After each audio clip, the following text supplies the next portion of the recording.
That's ridiculous. It says here in the newspaper that we may have an earthquake. We haven't had an earthquake here for more than 20 years. I don't believe it. Did you hear that? Oh, it's probably just thunder. Yeah, I guess it's a thunderstorm. I just don't believe we could have an earthquake here. At least I hope we don't. That would be absolute. There it goes again. Wait a minute.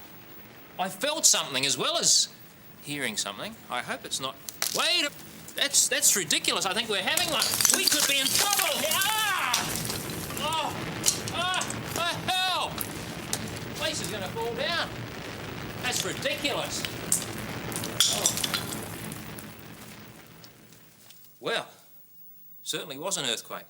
You've probably guessed it. It was an artificial earthquake made right here in the studio. Can you guess how we did it?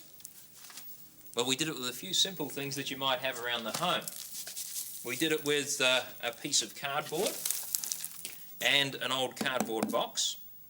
Also 4 rubber bands, some masking tape, and one more thing. Now that one more thing is fairly vital. I wonder if you've guessed what the final thing was. Tell you what, I'll give you a clue. Have a look at part of this newspaper. We'll show you just part of it there. Does that give it away? What do you notice about the words? Back to front. Why are they back to front? I'm glad you asked. They're back to front because you're looking at me and the whole studio set through a mirror.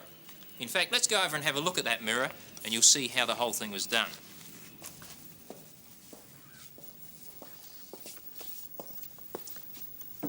Here it is here. The mirror, as you can see, is taped to the square of cardboard with 4 pieces of masking tape.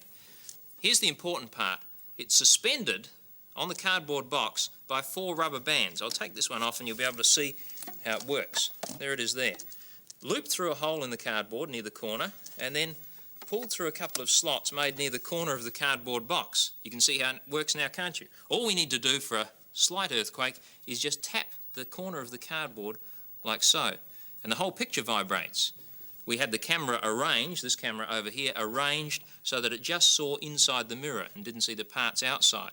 When we wanted a violent earthquake, we tapped it several times like this near the corner so that the whole picture vibrated and you got that whole tremendous earthquake effect. In fact, some films about earthquakes are made this way. If you have an 8mm camera at school or at home, or a video recorder and camera, you can make your very own earthquake epic using this technique: mirror, rubber bands, cardboard box, and you can amaze your friends.